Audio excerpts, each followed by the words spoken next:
Good evening. Welcome to the Yorkton News at 5. Regina police have opened a death investigation after a body was found in a vehicle that invaded police.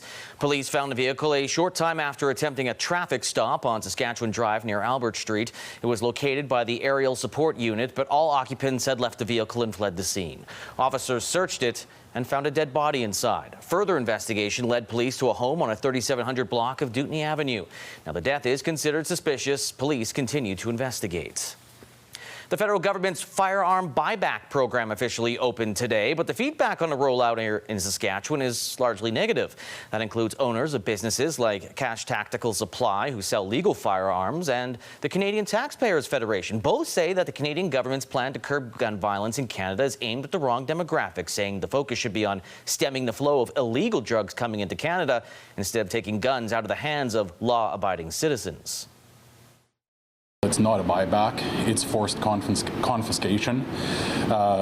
They are trying to get firearms out of the possession of the safest people in Canada, statistically speaking. This will do nothing for public safety. Strauss went on to say that he has never talked to a gun owner in Regina that says that they're in favor of the program. The government of Saskatchewan is announcing a new animal welfare enforcement agency dedicated to protecting animals across the province. Known as the Saskatchewan Animal Enforcement Agency, the organization will take responsibility for the safety and welfare of all animals in the province starting April 1st. The agency will be replacing the Animal Protection Services of Saskatchewan, which is set to cease operations at the end of March. The Saskatchewan Animal Enforcement Agency will enforce services under the province's Animal Protection Act, excluding the city of Regina, which is serviced by the Regina Humane Society. In exchange for lifting EV tariffs, China is expected to greatly reduce or eliminate tariffs on Canadian canola, which is welcome news for farmers. But there are other crop challenges to consider. Alison Bamford has more.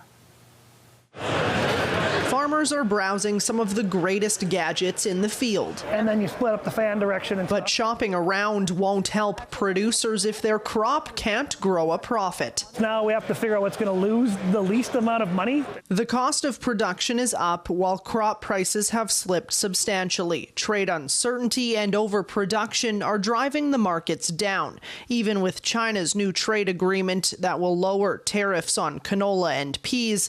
Losses on other crops like wheat, lentils, and barley could be huge. It could easily be $100 an acre. And $100 an acre on 10,000 acres is pretty easy math at $1 million. Misery loves company. Those coming off an above-average crop year plan to cut production costs just to break even if market prices stay the same. It's not going to be easy, that's for sure. For producers in the Southwest who've faced consecutive droughts, crop write-offs, and dwindling insurance payouts, another bad year could break them. Young growers are just going to leave because if guys are just starting to get into it, there's no hope for them. Current data shows abnormally dry and moderate drought conditions in the southwest corner, but there's hope in the weather forecast. A La Nina is expected to bring cooler, wetter conditions that could last until spring. We're in a much better position than we have been for a while. As always, the weather will be a big question mark, but if global trade uncertainty is resolved, farmers say they might have a chance to break even or turn a profit this growing season. Alison Bamford, CTV News, Saskatoon. All right, Connor Chan joins us for our first look at weather. And how are things shaping up this week for the Parkland? You know how last week it was all about the wind? This week it's all about the cold because we're going to see temperatures drop way below seasonal, and even some days seeing temperatures get into closer to the -50s, particularly in midweek, which of course is a risk of frostbite, and that is also with the wind chill overnight. But I'll talk about that a little bit later on. But as we take a look right now, -23 is what we're expecting overnight. A little bit of flurries with winds coming in from the west there up to 20 kilometers an hour. -15 tomorrow for our daytime high. Still pretty decent winds coming in from the northwest at 45 up to 45 kilometers an hour. So mostly some cloud coverage kind of hovering around throughout the day. We did see some sun breaks as well, but of course later on this is just a look from earlier, we did have a little bit of clouds, and then that starts to go away, but the clouds will come back, but we'll have more coming up in the full forecast. Lee? All right, thanks, Connor. Well, weeks ago, the Riders signed Samuel Emilus to a new deal. Now another Canadian receiver has re-signed on a dotted line. Begin the debate. Offense stays out, looking for that TD. They get it! Touchdown, Saskatchewan! Kean Schaefer-Baker has agreed to a 2-year extension with the Green and White. Plagued by injuries last season, Schaefer-Baker played in just 5 regular season games, making 15 catches for 177 yards. But in the playoffs, 6 catches for 83 yards and that touchdown you just saw. His best season with the Riders back in 2022 when he had 68 catches for 960 yards and a touchdown. Cone is in the gun. 3 receivers far side. Back to pass. Pressure coming. He throws it to Anderson, who's got a lane. 15, 10, down to the 5-yard line. Also, quarterback Jack Cohn has signed an extension. He was on the roster for only 5 games last season, used mainly in short yardage situations when Tommy Stevens got injured. He made only 8 pass attempts, completing 2 for 38 yards. It will be his 3rd-year training camp, joining Trevor Harris and Tommy Stevens. No word yet, though, if last year's main backup, Jake Mayer, will be returning. SJHL, it was a great weekend for the Yorkton Terriers. The Dogs winning 2 of 3 on the northern road trip, including a convincing 8-2 victory in La Ronge.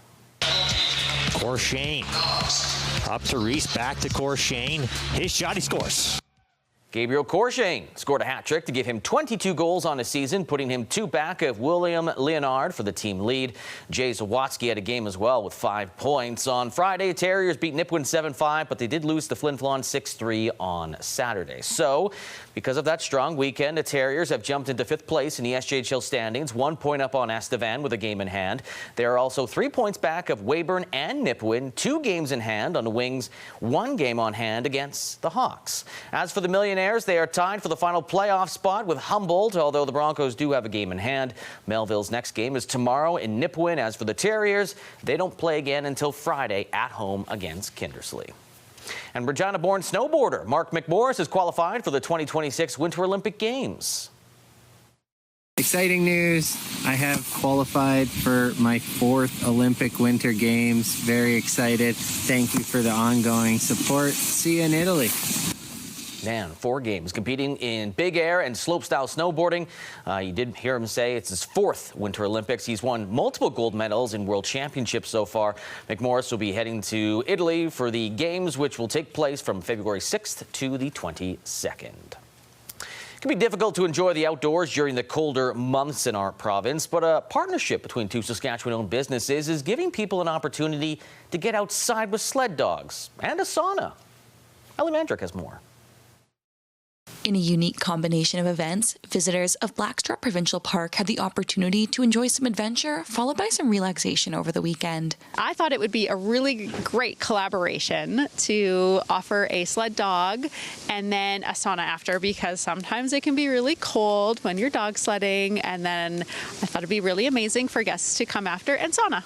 The experience started with an opportunity to travel through the park's trails on a dog sled. Feeling we have traveling down the trail, it's quiet. You hear the sound of the runners, the sound of the dogs, the rhythm of the team. It's just a beautiful thing to watch, and you kind of get mesmerized in it all, and it's peaceful. That adventure also included a bit of education, with the guides sharing some of the challenges that come along with assembling a dog sled team. Getting to know all the dogs and knowing their strengths and weaknesses, their characters, and like some really like certain positions to run in, some really like to go in lead, some are more better in team, and yeah, growing closer with the dogs and then knowing that we can run with them for a very long time. And of course, before leaving to their sauna, guests gave the dogs a well-deserved treat for their hard work. This marks the 3rd season which the sauna and sledding combination has been offered, and Bouvier says it's a good way to enjoy Saskatchewan's colder months. I mean, in the winter, our winters are long and cold, and we like to be warm and cozy. And also, sauna is just really great for the mind, the body, the soul as well. So many great benefits. Hallie Mandrick, CTV News, Blackstrap Provincial Park. Yes, cold is a-coming in the city of Yorkton and the Parkland region. We'll have your full weather forecast with Connor after the break.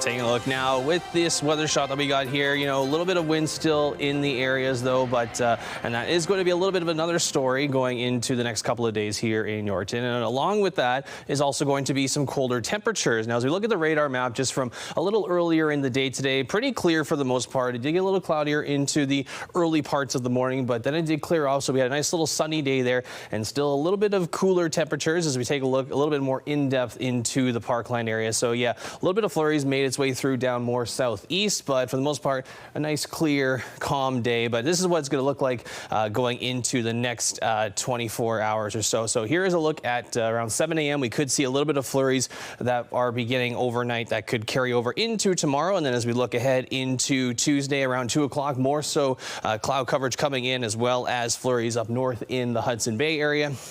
By the time we get into Tuesday, yeah, that is a lot. That is a good snow system making its way into parts of the Parkland as well as into central Saskatchewan as well. And as we look at the snowfall over the next 72 hours, as we take a look here, around by 9:30 a.m. Tuesday, could see up to 1 centimeter in Yorkton and Melville and Percyville. Excuse me, and then 2 centimeters there for Humboldt as well. Still the same at 1 centimeter going into Tuesday night, and by Wednesday morning at 9:30, 3 centimeters in Yorkton, and then 4 centimeters for Melville and 3 for Esterhazy as well. And then by the time we get to Thursday, we would have had up to 4 centimeters of snow for Yorkton.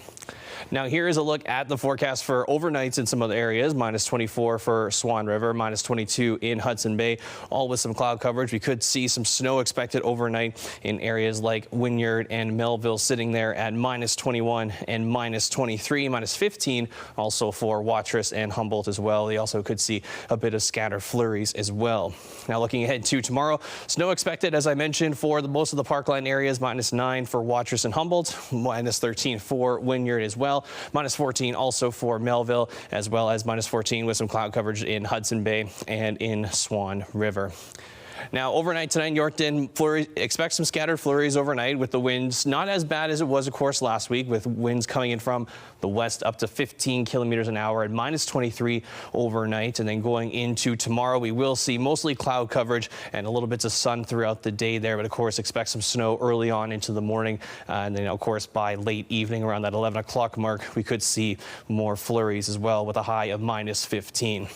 Now here's where it gets interesting for the next 7 days. You can see those lows on specifically Wednesday and Thursday. Those days with the wind chill, it could feel closer to -40 and -50 for both of those days. So of course there is that risk of frostbite. Mind you, there still is the risk of frostbite currently for right now with the wind gusts picking up quite a bit though. But -14 for the high on Wednesday, -29 expected for the high on Thursday, -27 on Friday. A little bit drops a bit on the weekend at -21 and then -20 on Monday. Up next, we are rewinding with the Yorkton flour mill. We will see where they were at in the beginning of 2025 and where they are now. Stay with us to learn more. Do you have a community event you would like to promote? Or maybe you'd like to draw attention to your organization? Let your local CTV station help you spread the word. Contact us at 306-786-8444 or email yorktonnews@bellmedia.ca. You can appear on CTV Yorkton's News at 5 and get your message to our viewers.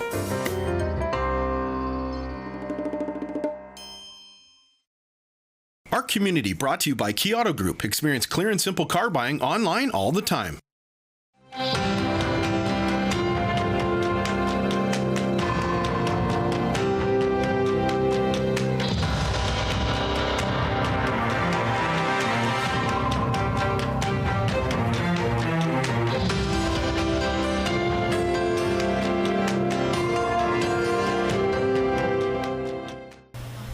Welcome back. Today, my guests are from the Yorkton Flour Mill, and we are doing the last interview of 2025. Hi, thank you so much for coming in today. Thank you for having us. So last time you were talking to me, you were just getting ready to set up the mural committee for that firewall near the or on the flour mill. So how did that go? It was good. We had about a half dozen people attend the meeting, and a lot of enthusiasm, a lot of ideas, ideas about what could be done there. And so, yeah, we'll be going forward in the new year with another meeting and getting things rolling. So you're already talking about 2026, but since this is our last interview for the year, I would like to actually talk about the past. Let's talk about 2025. Sure. So you were my guests a lot of times, which means that you guys got a lot of stuff done. Do you know how many fundraisers you did in 2025? There was 4 fundraisers this year. We do an auction in the spring, so this coming May there will be an auction. We had a rally around the mill in August. And then our harvest dinner. We also had a culture days with 60 grade 4 students who come in and do different sessions during the day. So it was a busy day, a busy month and a busy year. We had almost 700 visitors to the mill this year. So we're very excited. And that's only a 4-month season. So once it's open 360, 12 months a year, it'll be even more than that. The other thing that we introduced this year was soup and bread at the mill. So we had 4 lunches during the summer, and so we provided soup and fresh baked bread, and we also had bread, loaves of bread to purchase, and that went over really well. Each of the 4 were sold out, and just a really good experience, a really good time. So we're going to continue that for the upcoming year, and hopefully maybe expand it a little bit. And I got to say thanks to Soup and Such for their sponsorship of the soup, and working with them was great. And so I think at this time, thank all our sponsors that helped us out putting on the organization, the events throughout the year. I have to say the soup was amazing. I did try it, and I also brought home a loaf of bread, which was also pretty great. So yeah, please do keep it up. And what was your favorite fundraiser this year, if you had to pick one? The Heritage Dinner, I think, went over very well. Kevin Hirsch was a phenomenal speaker. People really enjoyed him. Had a large turnout, again, a sold-out event, raised about $22,000. So that was my highlight. Yeah, and I think with me that was great. I think the introducing of the soup and bread lunches was I sort of spearheaded that, so it was very fulfilling when we saw it come to fruition. Yeah, so you're a foodie, hey? Yeah. Can't you tell? So you're raising money through all these fundraisers to continue constructing the mill. So where was this construction at the beginning of the year, and where is it now? Majority of work was done last year. This year we started up again after our summer season with our electrician, mechanical are working. We're in the process of getting our insulator in there this fall. So that's gonna kind of hopefully finish it up. Gyprock painting for spring opening is the plan. But we do have to raise $600,000 more to complete the plan. So it's still a long way away from being finished. We're excited. All kinds of people are calling and asking for rental space and things like that. So it's a matter of getting the building finished. So to kind of put it into perspective, this time last year, we would have been sitting here saying that we needed $1 million to complete it. So this past year, we raised over $400,000 to go towards the construction. So it was a very fulfilling year from that perspective too. Larry, through his submission of requests and for different funding, was able to get another $250,000 from Prairie's Can, a federal provincial funding group, and we had a private donor that gave us $100,000, and then our Heritage Farm project, where we take farm pictures and farms, family farms, and highlight them on a picture, storyboard sort of on the wall, and we charge $5,000 for that project. It's linked to QR codes that shows the history of the farm. And we're up to almost 20 of those. So that's mainly where the funding came from, plus the funding events. A lot of the funding events basically just go for the day-to-day operations of the mill to pay our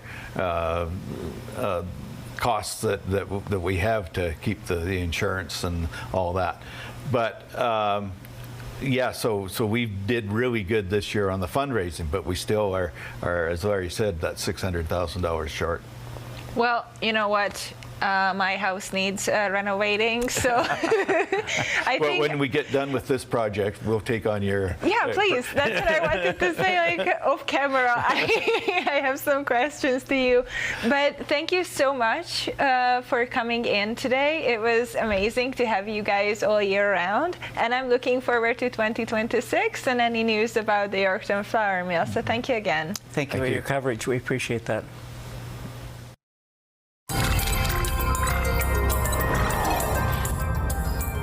New long-term care homes in Watson and Estevan are taking a step forward. The province has put out a request for proposals to design, build, maintain, and operate the homes. In Estevan, the new home will provide 65 more beds than the existing Estevan Regional Nursing Home for a total of 135, while the new Watson home will have more than 60 long-term care beds. Both will be owned and operated by third parties, but are required to follow all provincial regulations and standards. And for the 5th week in a row, Avatar Fire and Ash topped the North American box office.